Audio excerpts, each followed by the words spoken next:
और मैं भाई अनुज जी और मार्केट एसोसिएशन के मेरे सम्मानित आदरणीय सेठ साहब, सोनी जी, सवरवाल साहब, अत्रे जी, भाई हमारे पार्षद के उम्मीदवार रहे आदरणीय जैन साहब, नायर साहब, दिनेश गौड़ जी, आदरणीय गुरुचरण जी, जिलाध्यक्ष कांग्रेस कमेटी को, सम्मानित मेरे मंच पर कांग्रेस परिवार के वरिष्ठ नेता, युवा कांग्रेस, महिला कांग्रेस के सम्मानित साथीगण, मैं रमेश पंडित जी भी हैं, भीमसेन भाई भी हैं, ये तो 2 बजे से सफ़र में हैं।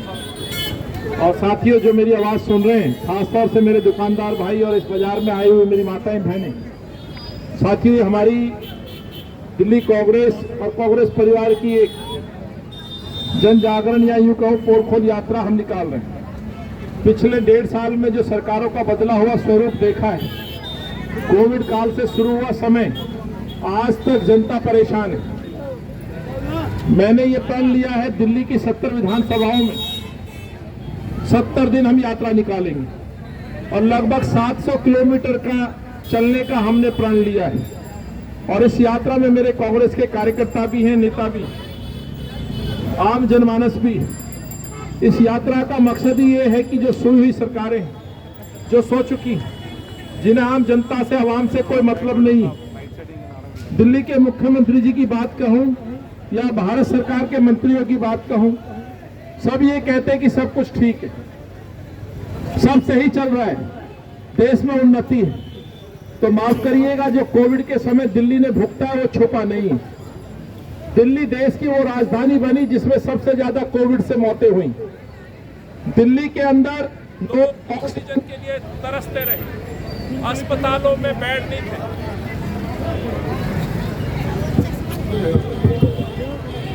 अस्पतालों में बेड नहीं थे, दवाइयों की कालाबाजारी चल रही थी। ऑक्सीजन सिलेंडर जो 200-400 में आता था, वो आप सब जानते किस तरह से मार्केट में मिला। इंजेक्शन की कालाबाजारी कहूं या मैं यूं कहूं कि शमशान घाट हो या कब्रिस्तान हो, हर जगह लंबी लंबी लाइनें लगती देखी हमने, जो 70 साल में कभी नहीं हुआ, दिल्ली के इतिहास में कभी नहीं हुआ। वो पिछले 1.5 सालों में दिल्ली ने देखा है। जिस दिल्ली का नेतृत्व शीला जी ने किया, इस शहर को पहचान दी, योजनाएं बनाई, ना केवल गरीब के लिए, व्यापारी के लिए, अनऑथराइज कॉलोनी में रहने वाले लोगों के लिए, शहरी अर्बन क्षेत्र की बात करूं, ग्रामीण क्षेत्र की बात करूं, हर जगह कांग्रेस की सीएम मुख्यमंत्री रही, दिल्ली की मुख्यमंत्री रही, शीला जी ने वो काम करके दी। लेकिन एक व्यक्ति आकर के दिल्ली को नया सपना दिखाता है, नया शहर बनाऊंगा, नई पहचान दूंगा, सिंगापुर बनाऊंगा, लंदन बनाऊंगा, पेरिस बनाऊंगा। मुझे नहीं मालूम ये दिल्ली कितनी लंदन पेरिस बनी, पर आपसे हाथ जोड़ के आग्रह करता हूं, सोचिएगा जरूर, देखिएगा जरूर क्या हालात है इस देश के अंदर। दिल्ली की राजधानी, जो राजधानी, आज महिला सुरक्षा की बात करो तो शाम के समय कोई ऐसा क्षेत्र नहीं मिलेगा जहां महिलाओं के साथ अपराध नहीं होता है। कोई ऐसी जगह नहीं मिलेगी जहां चेन स्नैचिंग या उनके मोबाइल छीन के जाते हुए, भागते हुए लोग नहीं दिखाई दे। यही अरविंद केजरीवाल महिला सुरक्षा की बात करते थे। कितनी सुरक्षा मिली मैं नहीं जानता। 1.5 सालों में जब से मैं कांग्रेस का अध्यक्ष बना हूं, तब से मैं निरंतर देखता हूं। औसत बताता हूं, दिल्ली में जब दिल्ली पुलिस के पास मुकदमे पहुंचते हैं, लगभग 6 मुकदमे महिला उत्पीड़न और रेप की घटनाएं रजिस्टर्ड होती हैं। ये औसत है दिल्ली के अंदर। क्या दिल्ली के शहर में सुरक्षा मिल पाई? समाचार पत्र उठाते हैं सुबह तो समाचार पत्रों में पहली खबर आती है चैन स्नैचिंग की, मोबाइल छीनने की, बच्चियों के साथ रेप की, घर में घुस के मर्डर की, बेरोजगार युवाओं की आत्महत्या की। ये सूचनाएं आज हम पढ़ते हैं। ये शहर बना दिया। कहते थे लंदन पेरिस बनाऊंगा, मुझे नहीं मालूम, लेकिन जब मैं प्रश्न पूछता हूं कि महिलाएं सुरक्षित हुई तो जवाब आता है साहब ये दिल्ली कितनी लंदन पेरिस बनी नहीं बनी, लेकिन दिल्ली की पहचान रेप कैपिटल बन गई। जिस शहर को शीला जी ने कभी अपना नाम दिया, अपना परिवार माना, मेरी दिल्ली, हमारी दिल्ली का नारा दिया, उस शीला दीक्षित के चेहरे पे कालिख पोतने वाला मुख्यमंत्री आज बच्चियों के रेप पे जवाब नहीं देता। 10 लाख का चेक दे के आता है। अरे साहब, चेक नहीं मांगा था, अपनी बच्चों की सुरक्षा मांगी थी, बच्चों के साथ होने वाले दुराचार के खिलाफ जंग लड़ने की बात मांगी थी। आखिर इस शहर में दिया क्या माहौल दिया है? कैमरा लगाने से रेप पे कंट्रोल हुआ, सुरक्षा मिली, बल्कि आपकी कारगुजारी उजागर होती है। जहां महिला सुरक्षा की बात करते हैं तो माफ करना, युवाओं के रोजगार पे भाषण देते हैं गोवा में, भाषण देते हैं उत्तराखंड में, भाषण देते हैं पंजाब में, उत्तराखंड में जाके कहते हैं कि 6 महीने में 1 लाख नौकरी दूंगा। साहब, दिल्ली में 7 साल हो गए अरविंद केजरीवाल को, 7 साल में 8 लाख नौकरी देने का वादा किया था, 8 लाख युवाओं को रोजगार देने की बात कही थी अरविंद केजरीवाल ने।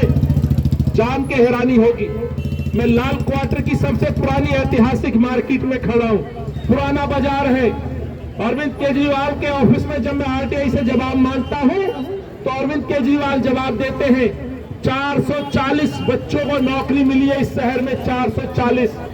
और साल कितने हो गए? 7 साल।